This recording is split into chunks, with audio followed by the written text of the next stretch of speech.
చిత్తూరు జిల్లా టీడీపీ కార్యాలయంలో టీడీపీ రాష్ట్ర అధికార ప్రతినిధి వెంకటీల సురేంద్ర కుమార్ మీడియా సమావేశాన్ని నిర్వహించారు. జగన్ 2.0కు నో ఛాన్స్.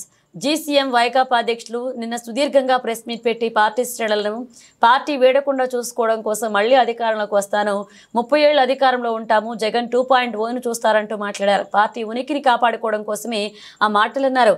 ఇక రాష్ట్రంలో జగన్ 2.0కు నో ఛాన్స్ అంటూ అలాంటి ఛాన్స్ ఇక ప్రజలు జగన్కు ఎట్టి పరిస్థితులు ఇవ్వరన్నారు. అందరికీ నమస్కారాలు. నిన్న మాజీ ముఖ్యమంత్రి వైకాపా అధినేత వైఎస్ జగన్మోహన్ రెడ్డి గారు సుదీర్ఘ టైం ప్రెస్ మీట్ పెట్టారు. మరి ఆయన ప్రెస్ మీట్లో మాట్లాడుతూ జగన్ 2 చూస్తారు, మళ్ళీ అధికారంలోకి వస్తాం, 30 సంవత్సరాలు రాష్ట్రాన్ని పరిపాలన చేస్తాను, మంచి చేసిన వాళ్ళు గుర్తుపెట్టుకుంటాం, చెడ్డ చేసిన వాళ్ళు భరతం పడతాం అనే రీతిలో మాట్లాడడం జరిగింది. ఆయన మాట తీరు హావభావాలు చూస్తుంటే పగటి కళ్ళకంటున్నాడండి. కేవలం పార్టీ క్యాడర్ను తన చేయి జారిపోకుండా చూసుకోవడం, పార్టీని ఉనికిలో పెట్టుకోవడం కోసమే మేకపోతు గాంభీర్యం ప్రకటిస్తూ కార్యకర్తలకు భరోసా ఇచ్చే విధంగా మాట్లాడడం జరిగింది అనేది మేము భావిస్తూ ఉన్నాం. ఓకే, ఒక పార్టీ నాయకుడిగా పార్టీ క్యాడర్ ధైర్యం చెప్పి పార్టీలో నిలబెట్టాలనుకోవడం ఏ నాయకుడికైనా కూడా అవసరమే. అయితే మళ్ళీ అధికారులకు వస్తానని చెప్పి జగన్ పార్ట్ 2ను చూస్తారని చెప్పడం హాస్యాస్పదంగా ఉంది. నేను ఒకటే జగన్మోహన్ రెడ్డి గారికి చెప్తున్నా, మీరు ముఖ్యమంత్రిగా 5 ఏళ్ళు రాష్ట్రాన్ని పరిపాలన చేశారు.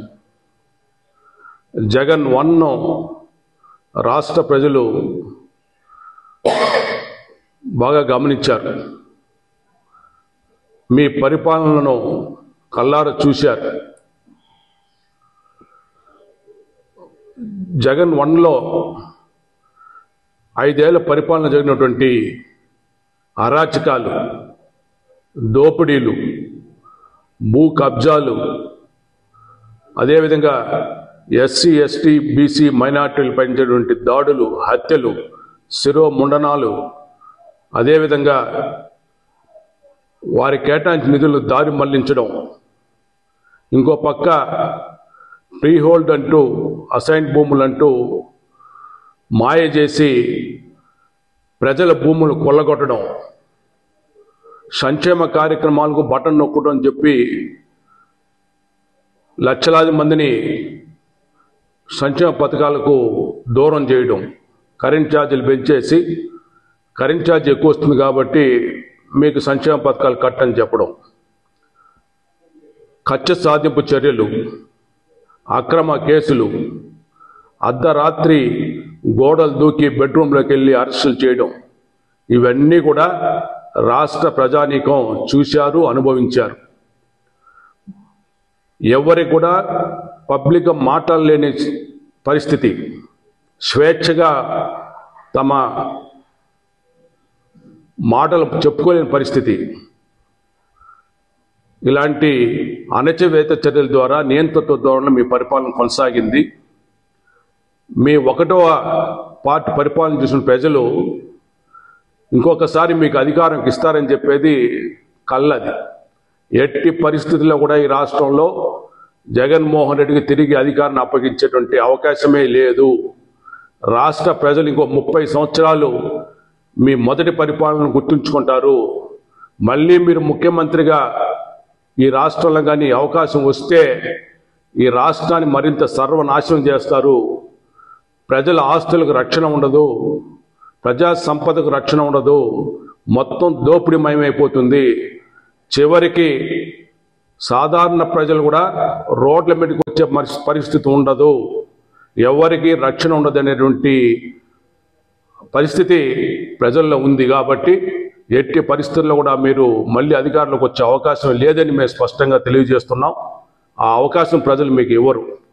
అదేవిధంగా ఈరోజు చంద్రబాబు నాయుడు గారు మోసం చేశాడు, బాబు ష్యూరిటీ భవిష్యత్తు గ్యారంటీ కాదు మోసం గ్యారంటీ అని చెప్తున్నారు మీరు. ఇది తప్పుడు ప్రచారం. చంద్రబాబు నాయుడు గారు ఎప్పుడు కూడా ఇచ్చిన హామీలను చిత్తశుద్ధి అమలు చేస్తారు. మీలాగా నవరత్నాలు అని చెప్పి ఒక్క సంవత్సరం పథకాలు ఎగ్గొట్టినటువంటి చరిత్ర చంద్రబాబు నాయుడు కాదు. మీరు 1000 రూపాయలు పెన్షన్ పెంచుతానని చెప్పి 5 సంవత్సరాలు కాలయాపన చేశారు. సంవత్సరం 250 అంటూ 5వ సంవత్సరంలో 3000 రూపాయలు చేశారు. చంద్రబాబు నాయుడు గారు కూటమి ప్రభుత్వ అధికారులకు వచ్చిన తర్వాత వచ్చిన మొదటి నెలలోనే మరి 1000 రూపాయలు పెంచి 3000 నుంచి 4000 రూపాయలు చేయడం జరిగింది. ఇంటింటికి వెళ్ళి పంపిణీ చేయడం జరుగుతాం. అదేవిధంగా అన్నా క్యాంటీన్లు ప్రారంభించాం. ఉచిత సిలిండర్ల పథకం ఆల్రెడీ అమలు చేశాం. టైటిల్ యాక్ట్ రద్దు చేశాం. సూపర్ 6 పథకాలు ఇప్పటికే కొన్ని పథకాలు అమలు చేయడం జరిగింది. ఈ సంవత్సరం 3 పథకాలు మేము అమలు చేయబోతున్నాం.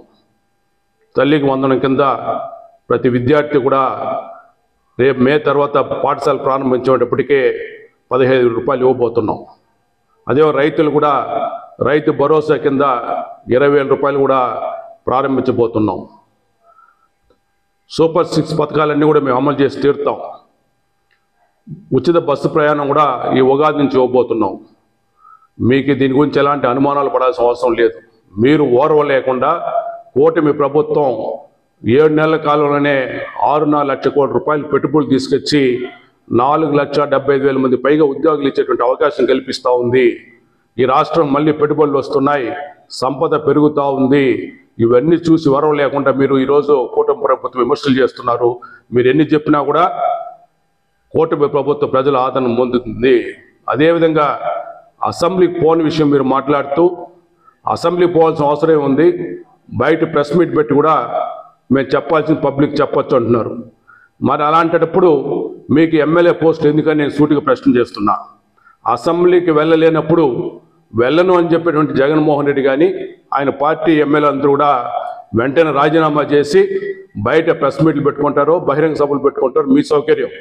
అంతేగాని ఎమ్మెల్యేలుగా కొనసాగుతూ ప్రభుత్వం నుంచి ఎమ్మెల్యేకి వచ్చేటువంటి ఆర్థిక లాభాలను పొందుతూ అసెంబ్లీకి పోకుండా మేము బయట నుంచి మా పని మేము చేస్తామని చెప్పడం అనేది అంతకంటే నీచమైనది ఇంకోటి ఉండదు. కాబట్టి మీరు వెంటనే రాజీనామా చేయాలని కూడా డిమాండ్ చేస్తాం.